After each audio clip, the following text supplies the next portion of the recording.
Okay, so this week's Parsha is Parshas Bamidbar, the book of Numbers. We begin the book of Numbers, the fourth book.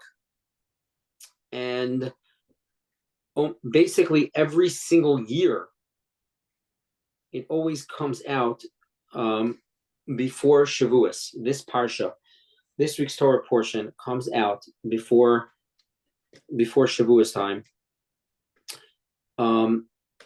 Which counts the Jewish people, makes a counting of the Jewish people. We'll just read the first Rashi, and then we have a number of different sources to go through. Mirz Hashem. So the first Rashi is of the opinion that why did God count them in the wilderness of Sinai? Let's see the first verse. Vayidaber Hashem al Moshe b'midbar Sinai b'oel Moed b'echad lachodesh hasheni v'shana hashenis l'tzeisa me'eretz Mitzrayim lemar. Suas Rosh Kol Adas B'nei Yisrael Mishpachos and Lebeis Avosam and Mispar Shemos. Right? Hashem spoke to Moshe in the wilderness of Sinai in the tent of meeting on the first of the second month. In the second year after the exodus of Egypt, from the land of Egypt, saying, "Take a census of the entire assembly of children of Israel according to their families according to their father's house by number of the names." So Rashi says, "Mitochi basam lefanav." The first Rashi in the book of Bamidbar, in the book of Numbers, because of Israel's dearness before God, Mone Osam, he counts them, Kol Shah, at all times. God had counted the children of Israel on the day they departed Egypt and after the sin of the golden calf. Why did he count them so often? 3 times in 1 year. 3 times in 1 year, a census. Lahavdil, the government, the United States government makes a census, what, once every 10 years? What is it, once every 8 years? 10 years. Once every 10.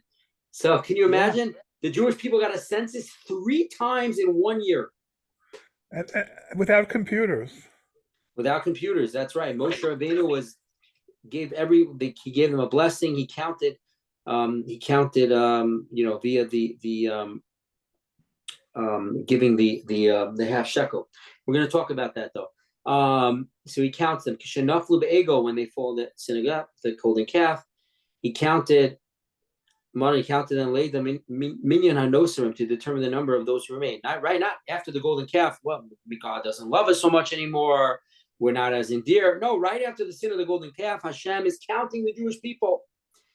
Kishabo, and we came to rest his divine presence upon them. He counted them Nisan, the first day of the month of Nisan. Hukam Mishkan. So that's when the Mishkan was set up. Right, it was when the Mishkan was erected. And the first day of Iyar, Manam, he counted them. The very next month.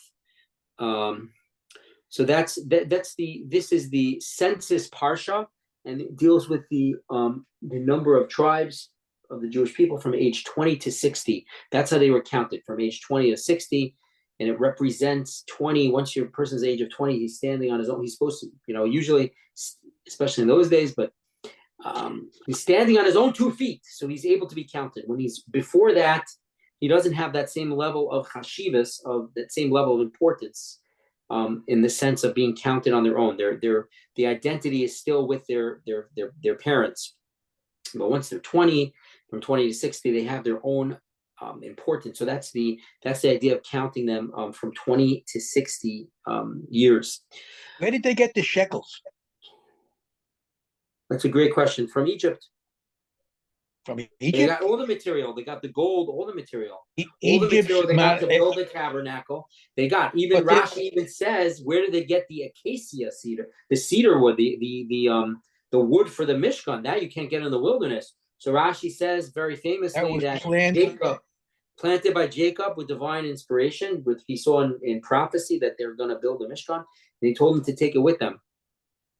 And that's what it was. But it was everything was from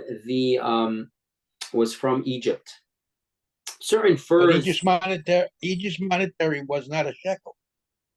Right, but it's silver and gold. It was made out of silver. The shekel was made out of silver. I know. Made out of silver. And okay.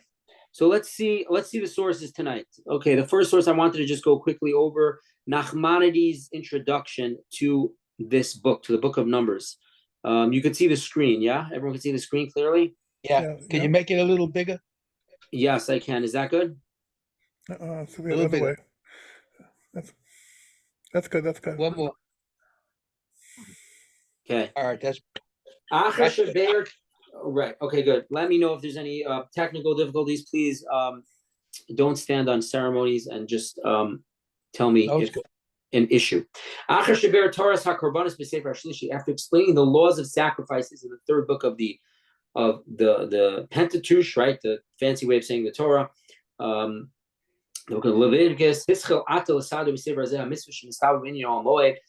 The Torah now begins this book to arrange the commandments that were issued in the matter of the 10th of meaning. Script the pasuk already, the Torah already is warned against the contamination of the sanctuary and its sanctities for all generations. Ata, now Yagdil es HaMishkan Behoso Bamidbar. Now it bounds the tabernacle, the Mishkan, while they were in the wilderness. Kishar Higbil Har Sinai Behayos HaKavod Sham. Just as it bounded Mount Sinai when the glory of God was there. Right, the Jewish people were surrounded in Mount Sinai when Hashem was there, the giving of the Torah, Mount Sinai. So too, they have a microcosm of that in the tabernacle, and they surrounded, and that's where the Shekhinah, the presence of God, was in the Holy of Holies in the tabernacle. And you had surrounding it the encampment of the Levites, and surrounding that you had the encampment of the Jewish people. And that's this week's Torah portion. Their encampments and their flags. Each tribe had their own unique flag, which represented the mahus, the essence of that tribe, the tribe's trait and their strengths. Every tribe has their own, just like all of us, we have our own strengths and weaknesses. And what are we supposed to do in this world? We're not supposed to copy other people. We're supposed to use that strength for the dedication of the service of God, coming close to Hashem. And the weakness, each weakness is tailor-made for us, that our soul is supposed to fix and rectify in this world. And we bring glory to Michael, Hashem. excuse me, Michael, somebody's having trouble getting into the class. You just sent a text. Yeah, I see that. Mrs. I don't know Uberg. who it is. Mrs. Uberg. So she's gonna. Okay. I just said, please try again. Okay. Okay. If there's something we could do, maybe I don't know if you allow her in or something. I'm not sure exactly, but Yeah. okay. Okay, so that's Hamishka Be'os Bamidbar now, right? So that's the idea is they each had their own strengths, and the positioning around the tabernacle was very unique for each tribe. So that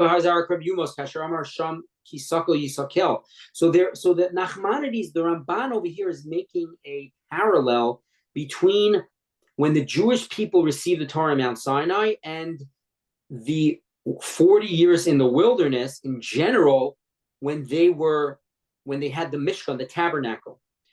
So he says that just like the Jewish people surrounded the Mount Sinai, beginning of the Torah, so too they surrounded the tabernacle.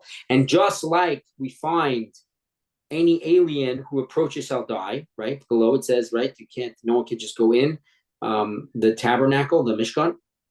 So too it says also the Avuliris Kivlo as HaKodesh V'Mesu, Kivol as HaKodesh V'Mesu, Kasher Hizir Sham Pen Yehersu as Hashem Liris V'Nafel Menarav, right? God, they made a boundary by Mount Sinai. Right, it's a right, we find by the any alien approach shall die. So too it's stated in Exodus 19:13, a hand shall not touch it, for he shall surely be stoned by you. Right, he's going to die by the giving of Torah Mount Sinai. And further is commanded, they shall not come and look at as the holy is inserted, lest they die. Just as they were warned regarding Mount Sinai, lest they break through it to see Hashem, and a multitude of them will fall.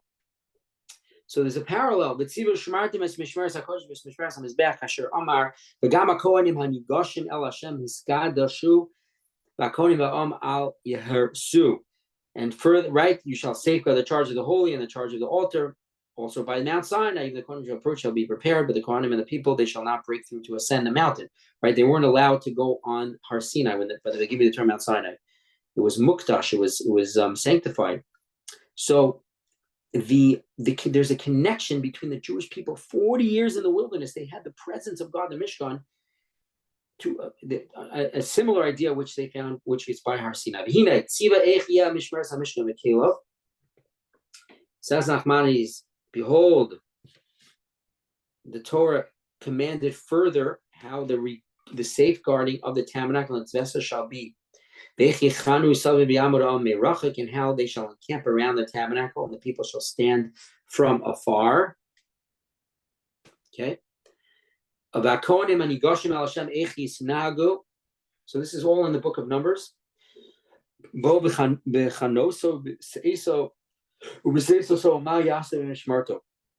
how the Kohanim who approach Hashem shall conduct themselves when the tabernacle is at rest and is being transported, and what they shall do for its safeguarding. All this safeguarding is a distinction of an honor, and an honor for the sanctuary, as the sages said.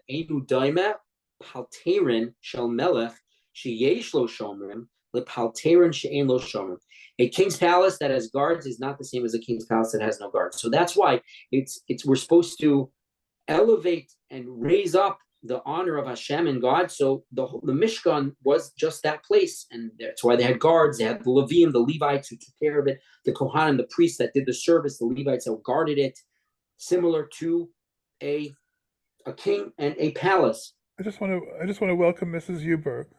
Yeah, welcome, Mrs. Uberg. Welcome everyone to the class. So we're explaining. This is Nachmanides. We're finishing up here. And if you come in the middle of something, don't worry. We have a number of sources tonight, so you can pick up in a couple of minutes on a new point. But the Nachmanides is saying that this is his introduction to this book, that this book is all about the encampment of the Jewish people. And there's a similarity to the Jewish people's encampment around the tabernacle, the Mishkan, which is like the temple which was in the wilderness, similar to how they encamped and how they acted when the Torah, by the giving of the Torah on Mount Sinai and Har Sinai. Okay, continues Ramban, finishes up over here actually. This book deals entirely with temporary commandments that the people were commanded during their stay in the wilderness. And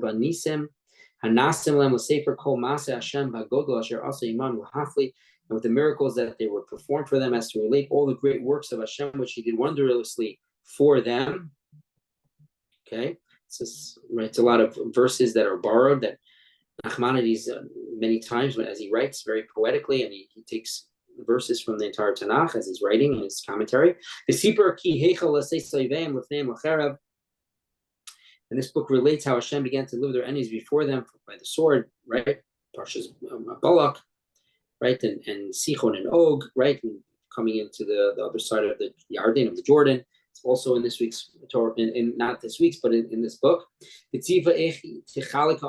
also chapter 26, 34, and 35, how the land of Israel shall be apportioned to them. They're not given in this book commandments that apply for all generations. You're not really going to find that in Sefer Bamidbar, in the book of Numbers.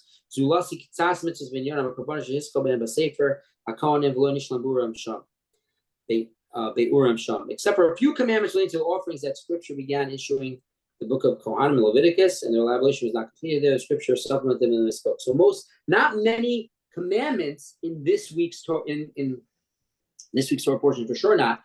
This week's Torah portion is their how they were set up in the wilderness, which was not for future generations, just specifically there in the census, the counting. But in the book in general, there are not many mitzvos, because it deals with the encampment, with the tabernacle, and with it chronicles what happened to the Jewish people during the 40 years in the wilderness. That's what this book primarily deals with. So that's the introduction of Nachmanides to this Sefer, to this book. Now I wanted to focus here on two pieces of the Chassam Sofer and Moshe Sofer on this week's Torah portion. So the first one is a very beautiful idea. It says, Se'uas Rosh, lift up the head of all the Jewish people. The Jewish people, when were counted, there's an elevation. Moses counted the Jewish people, and he laid his eyes on every single person that he counted, and that was a tremendous elevation for them. So in counting the Jewish people is an elevation. But the Chassam Sofer says something very fascinating. He says, Kasev Ramban, the Ramban in the beginning of our portion. I didn't make a copy of this Ramban, but the Ramban says that, what does it mean when it says to count the Jewish people? It says lift up their heads. So what does that mean? So the Nachmanides says that could go both ways. So let's see. Kasav Ramban says Nachmanides, Yeshu nesios rosh v'chashivos.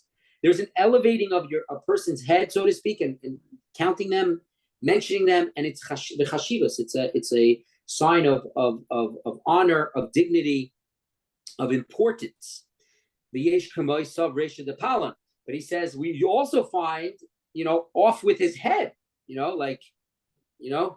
a language of sav resha de palan, meaning, off with his head, which we find by Pharaoh, by Joseph with the dreams, with the Shara Mashkim and the Sarah Ophos, right? The baker and the wine, the cupbearer, where the cupbearer was saved, and the baker, his head was removed, his head was taken off. So he uses a similar language of his head was lifted off, meaning they hanged him, they chopped his head off, right? So Nachmanides says that the Medrash says it could go both ways. The counting could be an elevation, the counting could be something negative. King Savar Chad Man de Amr, but Medrash, one opinion in the Medrash says that it's not necessarily a positive thing to count. Ulechora says the Chassam Sofer, Ulechora elu ve'elu divrei Elokim chayim. They're both the words of the true living God, meaning that both when you count, you can have a positive type of counting or a negative. Dilechora, yesh lomar, there is to say, la mishum chashivas v'chibeninu, rak mishum shayu muchanim leilach le'eretz Yisrael miyad. You could say that it wasn't really because of the endearment that God had for the Jewish people that he counted them, but it's a practicality, similar to what governments do. The governments are not like, we love our citizens, and we got to know how many citizens we have. It's not like an endearment. It's you answer a few questions. There's a poll, you fill it out. For whatever it's called, gerrymandering, or for districts, for Congress, right? It's a pretty practical thing. It's not an endearment. So you could say that here as well, God counted the Jewish people in order to know, how many going into the land of Israel. They're preparing how to divvy up the land of Israel. It was according how big of a portion of parcel they'll get. Depends on how many are in each tribe.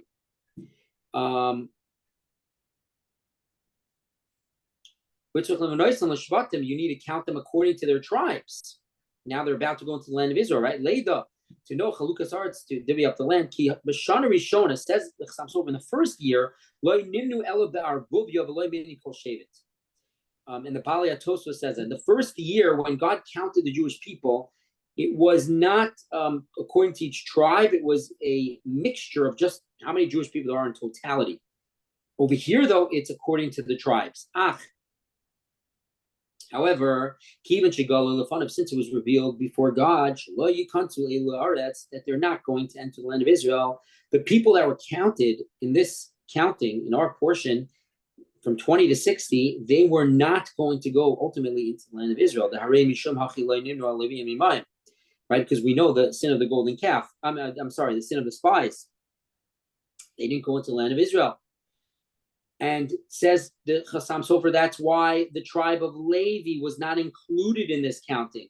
The end of our portion and the beginning of Parshas Naso, the next week's portion, speaks about that the tribe of Levi should not be counted with the rest of the Jewish people. They should be counted separately. Says the Chassam Sofer, why? Because the Levites, the Levium, were not involved in the golden calf. They were not involved in the sin of the spies, and they were all going to go into the land of Israel. So that's why God separated them from the counting of the rest of the Jewish people. In Cain, if so, Al Karchach were forced to say, so why is God counting them? God knows that these 20 to 60 are not going to go into the land of Israel. They're going to sin with the sin of the spies. They already sinned with the sin of the golden calf by this counting, right? So it's already stirred up issues, and ultimately they're not going to go in. So why is God counting them? It's not needed, this census, for divvying up the land. The people counted here are not going to go into the land of Israel. The imkain, if so, travayu nirmazu b'suas. She says both understandings of elevation and also of negativity, of like off with the head, of counting of a negative connotation, is here. So Amr, as it says, toleration the palanch asid and lamos. Because this counting, they all were future going to die from this because because of the sin of the golden of the sin of the spies rather. So this counting was in Cain. If so, Mamela, it comes out Zeh Minyan Hu Chashivas V'Chiba. So the only other reason why is God counting the Jewish people is for endearment and elevation of their heads. So both aspects are true. The counting here was because it had to be for endearment. Why? Because this counting, they were separate from the Levites because ultimately they were not going to go into the Israel. They're going to die in the wilderness. So both aspects are here. Very fascinating. Okay, and another piece in a different book of the Chedushi Chassam Sofer, I really want to focus. He quotes his Rebbe, the Hafla, who says something very fascinating. And I wanted to really focus on the footnote that they bring over here. He has a question. Sometimes we find that it's the families are counted. Sometimes the Beis Abosam went to the father's house. Sometimes it's not. It's just the tribes, and he makes a distinction. But we're going to focus just on the footnote, Bays number 2. But let's just first see the very, very beginning. So he quotes the first verse. God spoke to Moses in the wilderness of Sinai. Sues Rosh Koladas Bnei Yisrael. Right, lift up the heads of all of the Jewish people and the Beis Abosam, their families according to their father's house. But Bamidbar Sinai, it says in the wilderness of Sinai. So Kasav B'Hafla, the Hafla writes, Gematria Shalom. The word Bamidbar Sinai, the word Midbar Sinai rather, without the bays, has the same numerical value as the word Shalom, the word peace. It's the same numerical value. Now, the question is, says the Hafla, Afagav Sham Ispargor and Pirud, when you start focusing on each entity separately of the Jewish people and you start counting them one by one, that represents Pirud, that represents separation. So how do you have Shalom? Counting people out, counting out people from a group is really, you're separating one from another. So it doesn't seem like Shalom. Says the Hafla, very fascinating. It says, Mikol Makom Yisrael Misachadim. The Jewish people are one nation. V'nimshachim l'rosh avosam harishonim. The counting is according to their father's house. And the father's house stems from the 12 tribes, from Jacob, from Yaakov, and that's one were the 70 souls that went down to Egypt. And that's why over here, the counting was a positive thing. It was going back to the roots. Their roots of the father's house. So where each one has importance, and we're counting each one separately, but usually that represents Pirud, it represents a separation from one another. But here it was for Shalom, it was for peace, because we're showing, even though the Jewish people are made up as different tribes, but we're one nation. We stem from Avram, Yitzchak, Yaakov, Abraham, Isaac, and Jacob, and we all come from that same place. So that's why it says the Hafla, fascinating. The counting here was according to their family's house, the head of their father's house, their families, and that's very, very important. And he says something very fascinating. Bays. Let's see footnote number Bays. I hope everyone can see. It's a little smaller. And here it is. Mashahivi Maran Zal B'Shem Hafla. So now they quote what the Hafla writes in his Sefer Panim Yafos on the Torah. Says the Hafla. He's a great rabbi. He was the rabbi, one of the teachers of Rav Moshe Sofer, of the Chassam Sofer, lived in the 1800s. Sues Rosh, lift up each the heads. Yesh Lahavin said we have to understand the counting of the Jewish people. Ha'inyan shechazal, the sages say in Tractate Yuma on 22b, she'asur limnos, you're not allowed to count Jews, right? We steer clear from counting Jews. We don't count Jews. We count the Hoshea Samecha. We have a song for it, a verse that has 10 words. We don't, right? And when the Jewish people were counted, it was the half shekel. They didn't actually count. In the times of David, he made a mistake. David Melech, King David, and a plague came. He counted the Jews. He wasn't supposed to. And a plague came. And so we don't count the Jewish people. You're not allowed to count Jews. So what's going on over here? So says the Hafla, let me explain to you why you shouldn't count Jews. He says, Vehatam, the reason why you shouldn't count Jews is Mipnei Shekol Yisrael Hem Nefesh Achas. All the Jewish people are one, we're made up as one big soul. Kemosha Pirish Rashi, like Rashi says in Bereshis, in the book of Bereshis, in chapter 46, verse 26. Gabe Shivim Nefesh the Yaakov says there were 70 souls that came down to Egypt from Jacob. Right? The verse says there's 70. It doesn't say souls. It says 70 soul. Shivim Nafash. There's 70 souls. So how does that make sense? 70 souls. Says Rashi, no, because we're all clinging to God, Elokim Chayim, the living true God, which is one and only. So, right, God is one and his nation is one. So therefore, we're all one big soul. Every single Jew. Masha'ain Kain, which we do not find by the other nations. Kibirsiv, as the verse says in Psalms, this is the Psalm song for the Shabbos day. Yispardu kol polei oven, they're going to be separate. All of those that do iniquities, all those that do, right, they're separate. Kimosha Matzinu Gabe Doraflaga. We find also by the generation that God spread out after in the end of Parshas Bereshis, where they built the Tower of Babel, right? And God, he spread them all out, separated all of them. So the nations are right, and we know there's 70 nations, 70 main nations. That means that they're separate, they're unique in their own way. We don't say there's 70 Jewish nations. There's only one Jewish nation. Lekach, therefore, when a person would count the Jews, osin pirid b'neim, now we're one soul. So now when you start counting Jews, you're making a separation between them. The gorem lemidas hadin aleim, and that causes the judgment to befall the Jewish people. When you start breaking us apart, we don't have achdus, we don't have unity. That causes judgment. That causes midas hadin. When we're not together, when the Jewish people are not together, that causes a midas hadin, a judgment. B'ksiv, and the verse says in Deuteronomy, in the book of Devarim, in chapter 32:9, Yaakov chevel nachlos. Jacob is we're like this chevel nachlos. So his inheritance of like a rope, a thick rope. Says, right, what does the verse mean? What's a thick rope? It's little strands are wrapped around each other. It makes one rope. It's all the little strands over again and again. It makes a very thick rope that can't be, if the strands would all be separate, it would be very weak. But because it's all connected over and over and over again, it now is this unity all together. So the Jewish people are that same way. They're like that thick rope. From Rin Chazal, our sages say, Shekol adinem nimtakim b'shrushan. All the judgments, and this is the Eitz Chaim, this is Reb Chaim Vital.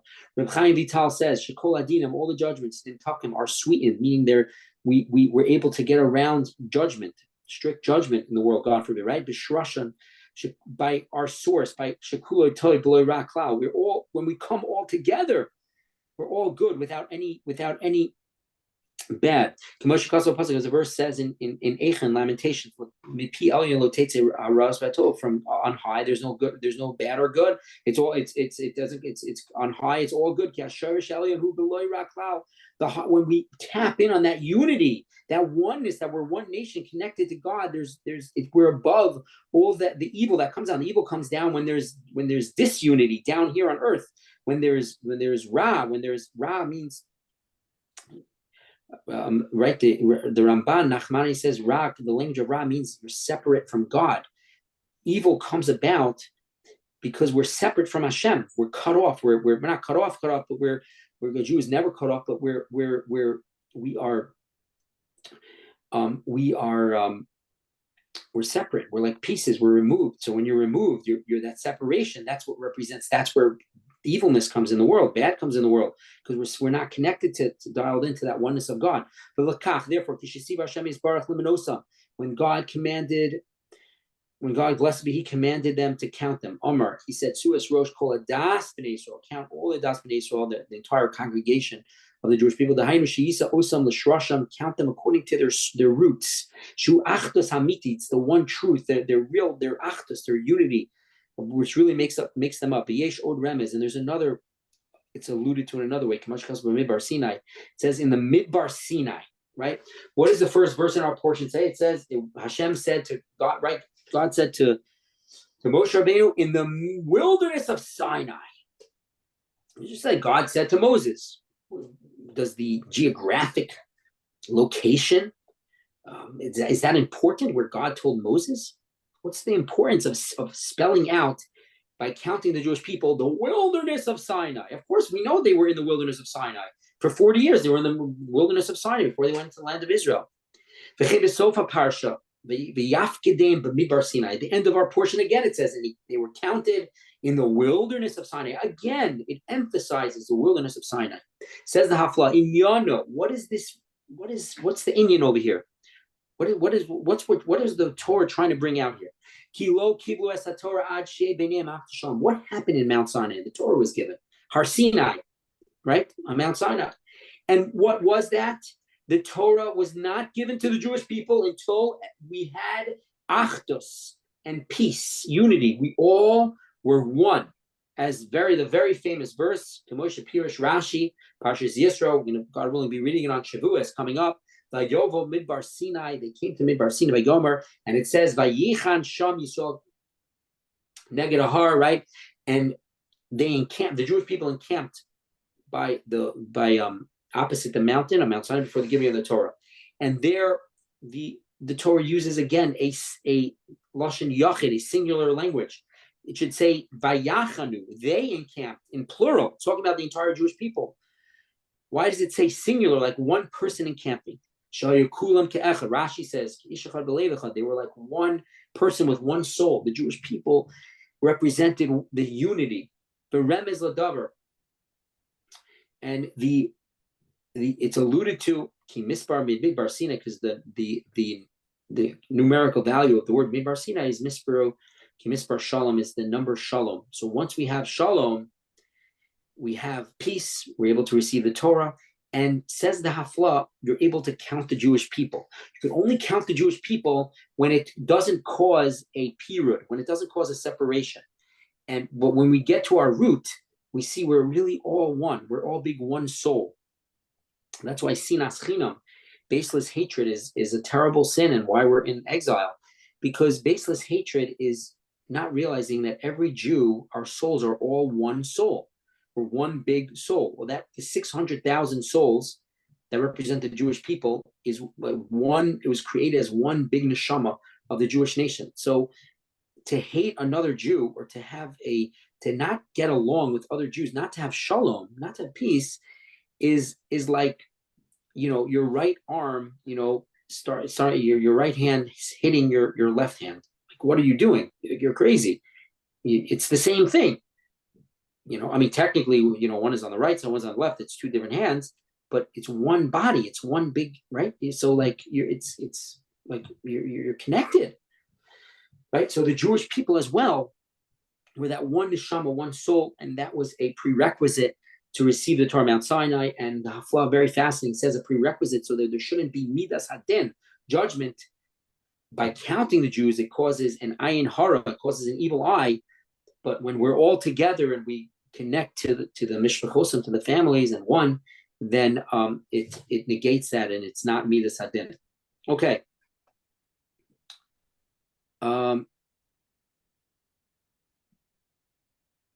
Okay, let's skip now to another point. Rabbi Shimshon Pinkus, this is the next source. This is his first comment to the portion. And he comes from a different angle, the wilderness of Sinai. So we said the wilderness of Sinai represents peace. That's what a prerequisite for counting. He has a different idea. It says, Har Sinai, Mount Sinai and the giving of the Torah was all in a wilderness, right? So the most important, maybe you can make it a little bit bigger. Okay. Sure. And I'll just, I'm just going to scroll down as we get. That's good. Yeah. So he says, so the wilderness, so the most important historical significant episode ever to affect the Jewish nation and the entire world is the giving of the Torah Mount Sinai. That's why God created the world, that we should come close to him and we should, keep his commandments, keep his mitzvos. That's why Hashem created the world.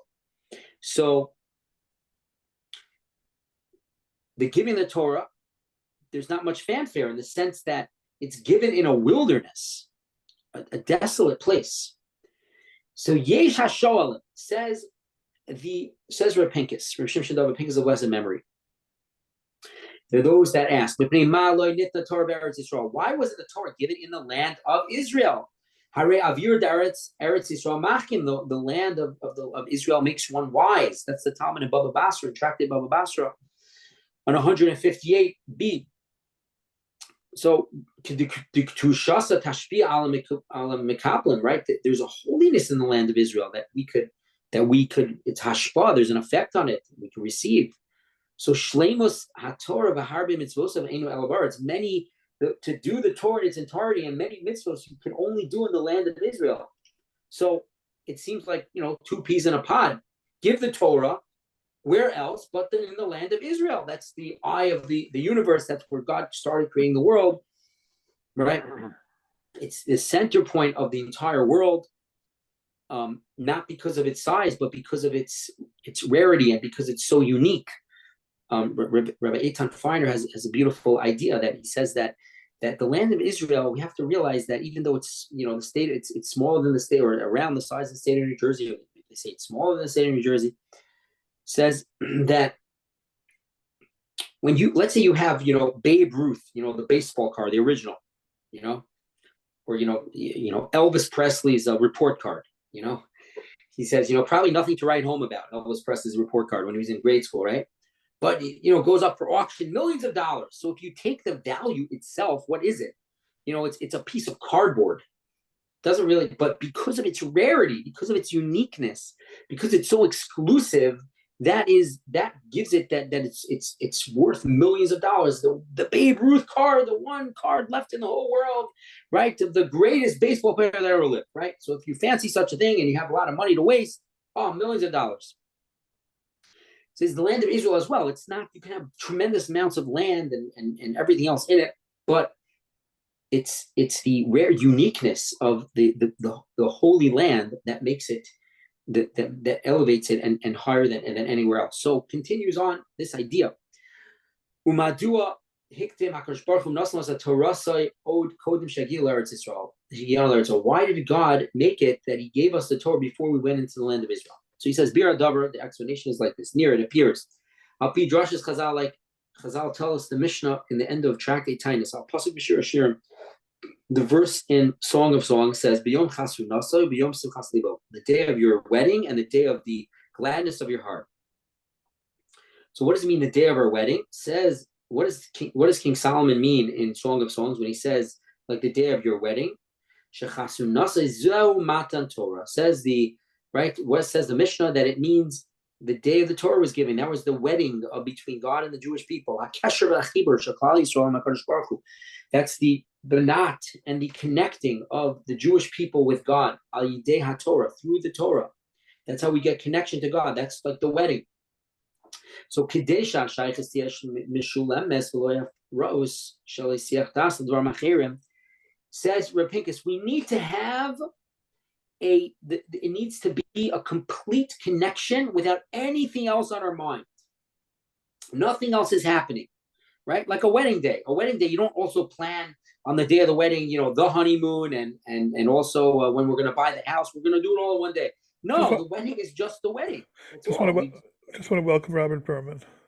Yeah, welcome Robert Berman, David Ben Sarah, and Refuah Shalema. Everyone wishes you a speedy recovery. You should feel better from your procedure that you had today. All right, thank you. Yeah, I had to eat. I haven't eaten all day last night, so. All right. I hope. So, did you have something yet? You able to eat something? You can eat during the class. Bring it to the screen. Okay. But feel good. Feel davening for you, and you should have a refuah shlema. All right, thank you. So, yeah. so the idea here is that when the wedding day, you don't do other things. The wedding day is a wedding day. So says Rabbi Pinkus, so too when God gave the Torah to the Jewish people, the Torah has to just be that one and only. It's God gives us the Torah. If we would have first gone to the land of Israel, the Torah before the Torah was given, so what would have happened? A person would have gotten distracted by the beautiful land of Israel. Each person would have gone to his vineyard.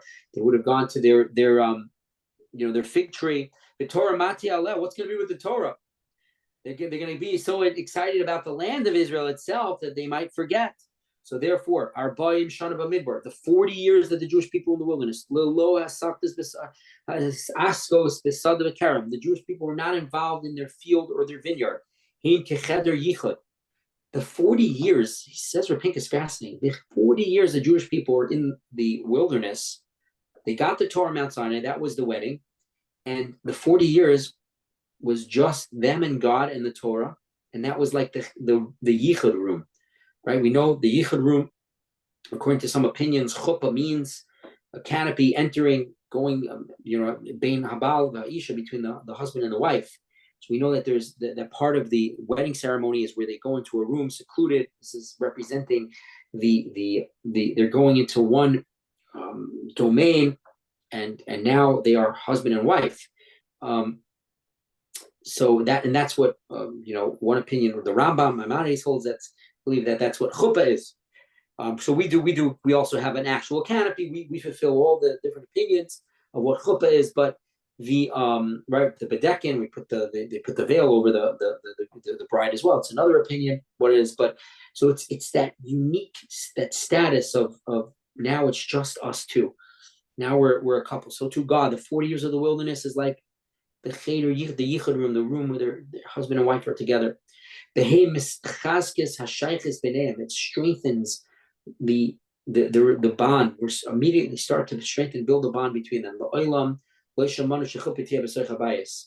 Rapinkus, you never find that the chuppah, the wedding canopy, is going to be in the middle of the house.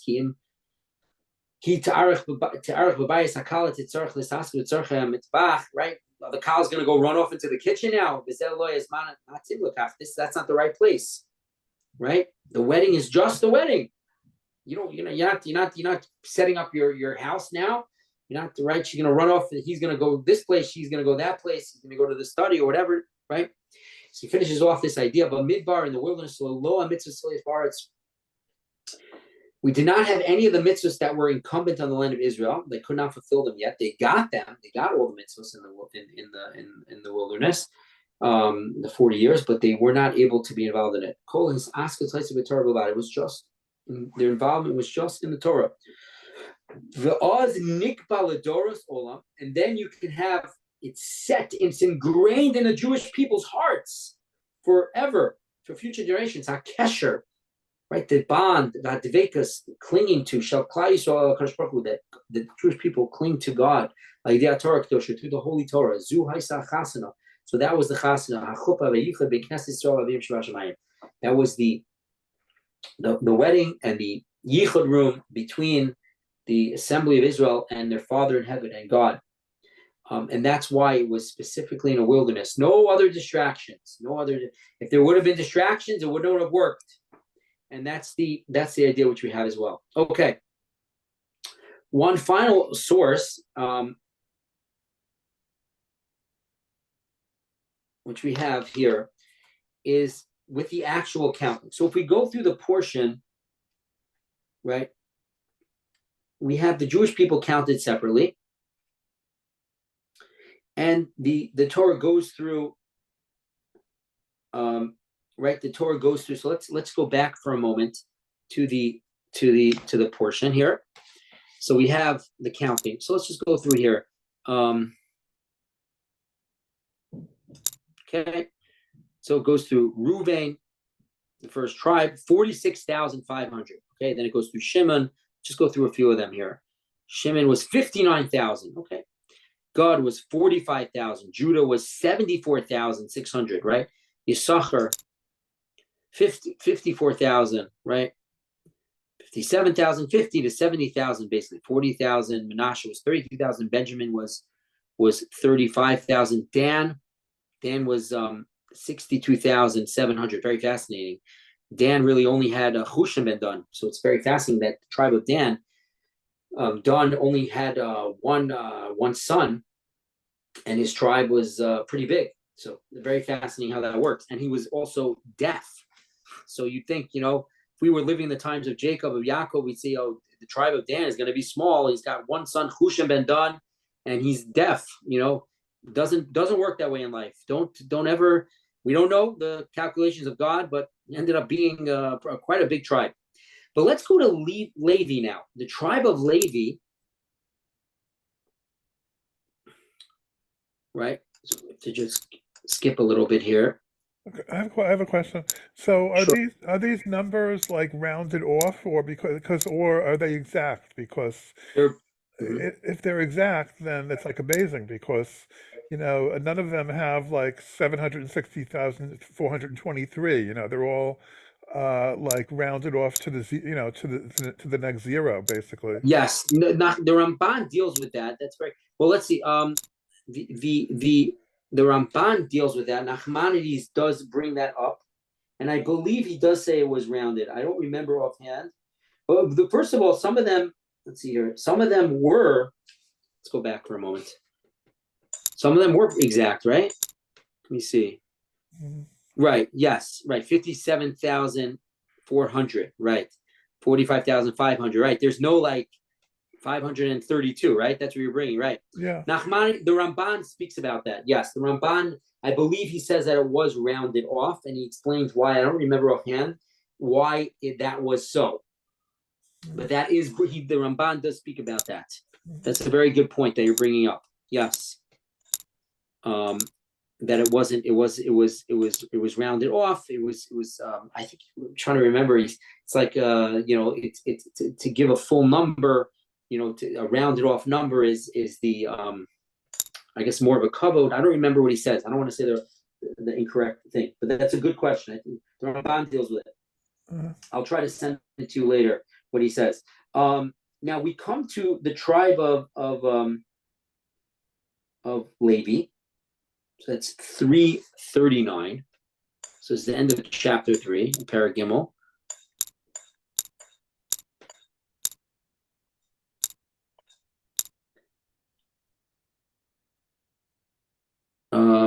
See here. A little more. Okay. Here we go. Verse 39. All the counted ones of the Levites, which Moses and Aaron counted by the word of Hashem. 22,000.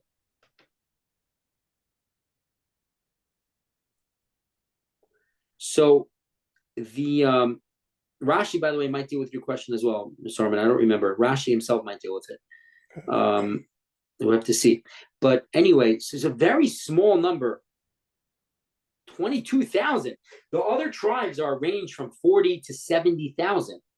So the tribe of Levi is like not even half of the other tribes, right? And again, so the tribe of Levi was counted from 30 days, right? From 30 days, and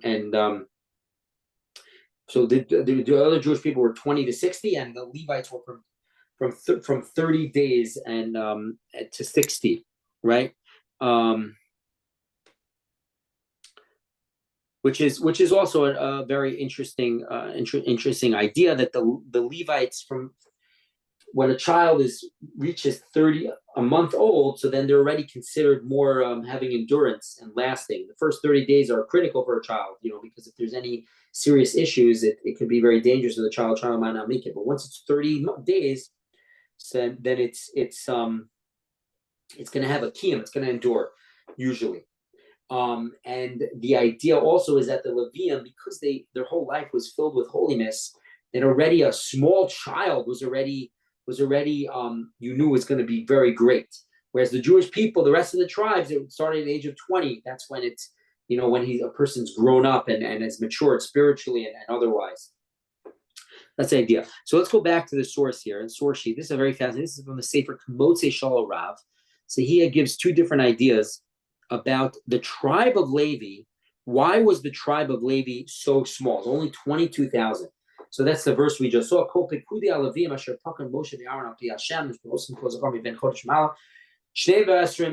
was 22,000. Haramban. So Nachmanides Amid Alatami says, what's the reason? Mi'utim shel b'nei shevet Levi lumas b'nei shar shvatim. They're not even half of all the other tribes. The Kasvu, and he writes, very fascinating, Jezem Mishum, the reason why the Levium, they did not have the same level of blessing, of bracha, as the other tribes, of having such a large tribe. Mishum Shalavium Lo Hayu B'chlal Ha'inoi B'Mitzrayim. The Levium were not afflicted in Egypt. They were exempt. They were the priests from Joseph, from Yosef, Hatzadik. He made up when he was viceroy, when he was second to Paro, that there would be an exemption of the priests and of the clergy. So they were not subjugated in the harsh servitude in Egypt. The Al-Kain, so therefore, no pain, no gain, right? Al-Kain, Gam Lo Yoyu B'chlal Riboy, they also did not get the blessing. Ki Rak Misha Hoyu B'chlal. What does the Torah say in the beginning of the book of Shemos in Exodus? It says, as much as the Egyptians try to afflict them, right? Pain Yerbeh, right? Pharaoh said, let's deal wisely, let's scheme against the Jews because they might get so big, then they're going to go against their enemies, right? Original anti-Semitism. And God said, oh, you're saying lest they increase? That's a self-fulfilling prophecy, Pharaoh. Zachal berachas Cain Yerbeh. They had 6 at one time. So says Ramban, because the tribe of Levi, they were not subjugated, they were not included in the servitude, so therefore they don't get the blessing. They didn't get the blessing like the other tribes. So says that's Nachmanides, that's what he says. But says the Kamotzi Shal Rav, Adayin Yesh Levar, we still have to explain Ki Yad Hashem Tixer is God's hand short, so to speak.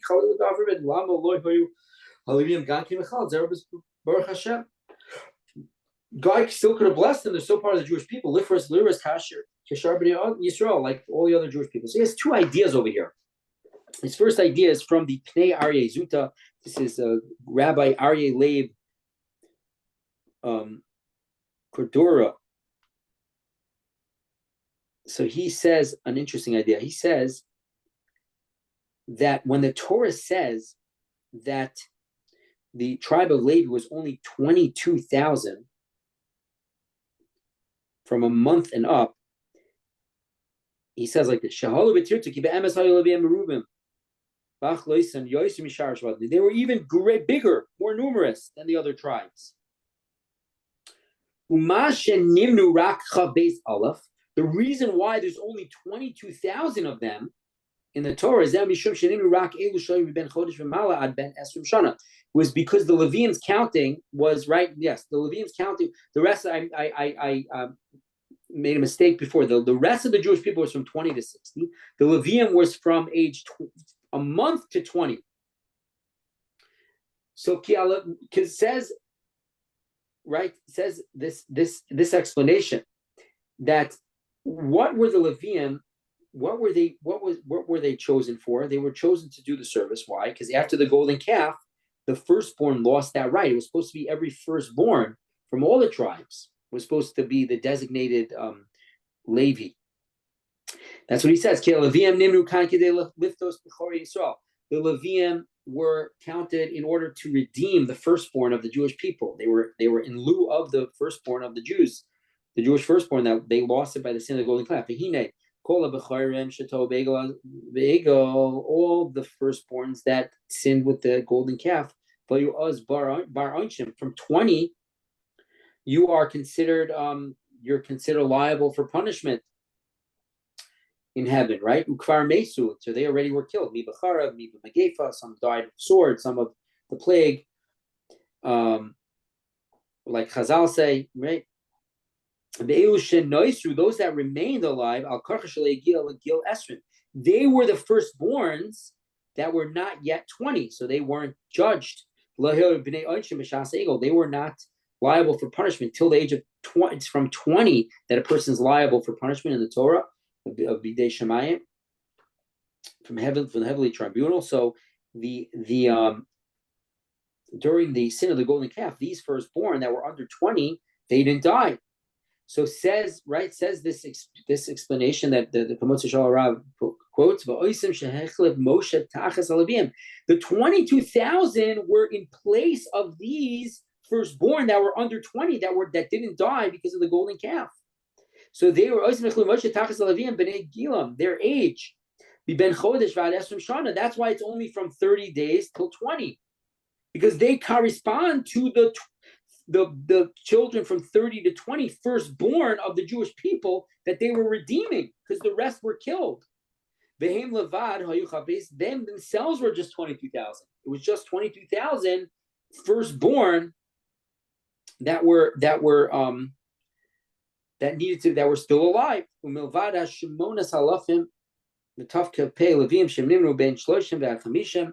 then in Parshas Naso, besides, you have another counting from 30 to 50 from the years that they actually did the service in the temple. The service in the temple was from 30 to 50. Besides those that were, then there was those that were the Levim that were from 20 to 30, and then there was those that were from 50 and up. Says if you're careful, they're not in the verses at all. They're too much to count. So Nachmanides, the Ramban, goes for face value that it was those, that was the how many they were entirety. And he has a big question. I mean, why are there so little Levim? But according to the Motzi Shal Rav, it wasn't. It was just counting the Levim that took the place of those that didn't die in the golden calf, those that were under the age of 20. So that's his first idea. Here's another idea. Let's see if we can go through it quickly. The Baal Eidus B'Yosef, he says a different idea. He says why. Let's see if we can do this quickly. But Etzem, he says, why did God make such a huge miracle that the Jewish women gave birth 6 at one time? This is like a phenomenon that you can't, it's the opposite. It's rare that someone should give birth to 6. It's possible, but it's very rare. In Egypt, that was the norm. So it's like, it's not the natural course of things. So Nuchalavar says, why did God do this? We can explain it through a Gemara in Avodah Zarah on 54:2. The Gemara says, really, if a man commits adultery with a married woman, really they shouldn't have a child. They shouldn't bring a child. A child's a blessing. Why is God it's a mamzer, it's an illegitimate child. So really, God says you're having adultery, word terrible sin. You shouldn't have a child from that. It's a terrible union. God doesn't want that. It's against the 10 Commandments, right? It's a cardinal sin. But what? God is not going to do some miraculous things, especially people that are doing sins. So the world goes according to the natural course of events. But really, a child should not be born from adulterous relationship. When the Jewish people were in Egypt and they were subjugated by the Egyptians, the nations of the world said, they really belittled the Jews. They said, in the Gufim Shaltu, if the Egyptians ruled over your body as slaves, your wives, they certainly had authority over. So that your children are illegitimate. They come from Egyptian fathers. That's not what happened though. Right, the Torah goes out of its way to show the lineage of the Jewish people, and therefore they list on Dover Sheker that in order to shut down the falsehood, God made a miracle. They had 6 at one time. This is above nature. They see this is miraculous. This showed that the children are. It's not natural things happening over here. If they would have ruled over the Jewish women, the Egyptians, God wouldn't have done such miraculous things. So an adulterous union. The Gemara, the Talmud says, really, there shouldn't be any child from an adulterous union. What's going on over here? right? So Me'atis, he says, this is all possible only by the other tribes because they were subjugated by the Egyptians. Aval Shevet Alevi Shalahayu B'Shiva, they weren't included in the subjugation. Lo Shayat Lemrazos, the nations of the world didn't say that they ruled over their wives because they weren't slave, they lived on their own, right? They lived, right? So the Alkain Lo Nitzvah Lo Oso Nes, you didn't need this miracle. The older Rakeder Hatava. So they only had natural births, meaning God did a miraculous event of having 6 at one time for the Jewish people because the nation of the world would say, it's because they come from Egyptian husbands. So God said, no. You see over here, this is a miraculous thing happening over here. This is coming from God. But the Levium, the Levites, so he's going with the simple explanation, like the Ramban Nachmani says, not like the first explanation we said, which is that there were only 22,000 in total of the Levite men. So that's the idea. Okay, let's hold it over here.